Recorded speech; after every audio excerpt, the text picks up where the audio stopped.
Hey everybody, I'm Josh Garrison, and today I'm going to be showing you how to find leads and book meetings with Apollo.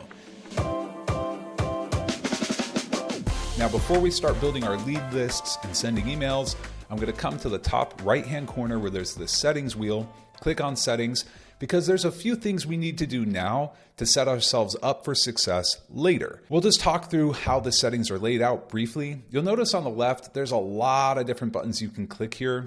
Apollo is a very powerful tool, and over the course of these videos, we will get into some of these things. But for right now, I want to focus on the three tabs along the top: your general settings, your mailbox settings, and your voice settings. So the first thing we're going to do is make sure that our name and last name and all of that is correct. But assuming it is, we're going to come into our email settings. Now I want to show you a couple things here. The first is how enable click tracking is turned off. Don't turn this on. My recommendation would be to leave this off because tracking your clicks is harmful to your email deliverability. You'll notice that open tracking is turned on. That can be very useful. We'll talk about that in a bit. And you'll also notice that by default, append the following opt-out message after my signature in sequences is turned off. I'm going to go ahead and turn that on. What this does is it puts a very small link at the bottom of your emails when you send an email to somebody that lets them opt out from receiving future emails from you without having to mark you as spam or reply to your email. I have tested this across hundreds of thousands of deliveries, and in my experience, having this turned on results in fewer spam reports. So this is better for you in the long term. With that done, we're going to go ahead and click the Manage Mailboxes button. Now, if you haven't connected your email to Apollo, go ahead and do that now. You can click Link Mailbox. It'll pull up this wizard where you can enter your email account and click the Accept the Terms of Service, and it'll walk you through linking your email to Apollo. You'll notice that I have 2 emails connected to Apollo. You can connect multiple mailboxes up to 5, and you would want to do that to allow yourself to send more emails. And let's walk through that now. I'm going to go ahead and click on one of my mailboxes, and you'll notice that there are some settings here that we need to configure. Now, by default, as of today, the Apollo sending limit setting is set to 400. That's way too many. Even though Google and Outlook will tell you that you can send something like 2,000 emails a day, what they don't tell you is that there are rules around who you can send those emails to.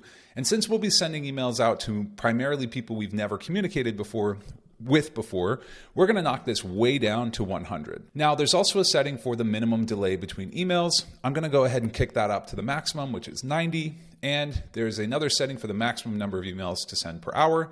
You'll notice if there's a 90-second delay between emails, this shouldn't be higher than something like 45, but don't check my math. I didn't major in math. Lastly, I want to talk through your email signature. A lot of the time, companies will provide you with an email signature that has an image of your logo in the signature. That can actually be harmful for your email deliverability. So we're going to keep our email signature entirely text-based. It'll just have my name and a phone number. And it is okay, I think, to include a link to your company's website, but that's about it. I really don't like to have more in my signature because I want to keep my emails landing in the inbox. Now, if you're looking at this and you're thinking, that's just not enough emails for me, again, you can link multiple mailboxes to Apollo using this Link Mailbox button. And if you ever have questions about email deliverability, we have some great resources in the knowledge base around that. We also have some resources on our YouTube channel. So if you go to the Apollo YouTube, just come into YouTube and search apollo.io. We have a webinar about deliverability that you can find here under videos, and it's right here. Mastering email deliverability, how to avoid the spam folder. We go into depth about this topic. Now, with that said, we're going to come back into Apollo and we're going to click on the voice box.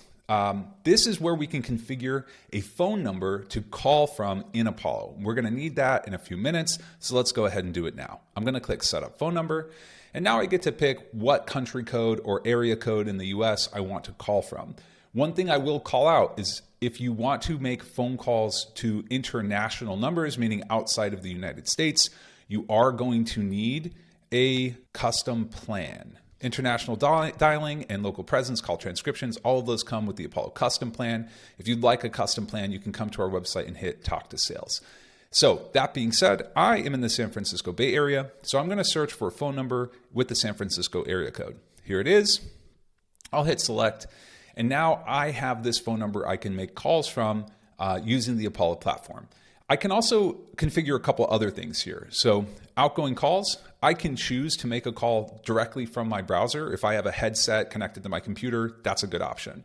Or if I'm on the go and I want to make calls from my cell phone, I can create a bridge where I'll put in my phone number, and when I make a call from Apollo, it will call my phone, and that phone will then connect to the person I'm calling. For my purposes, I'll just leave it as VoIP, and I can do the same thing for incoming calls. If it's a bridge, my phone, my personal cell phone will ring, and then I can take the call there. Or if I'm at my computer, it'll just come in via my browser.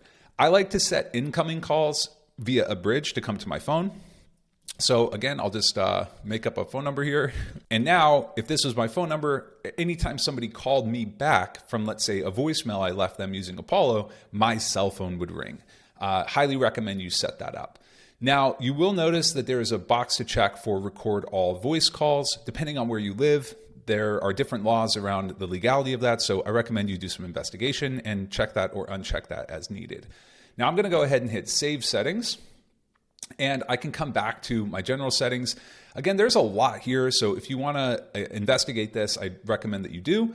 But now we are going to pop into Apollo, and we can actually get started finding leads that we're then going to add to a sequence of calls and emails to put meetings on our calendar.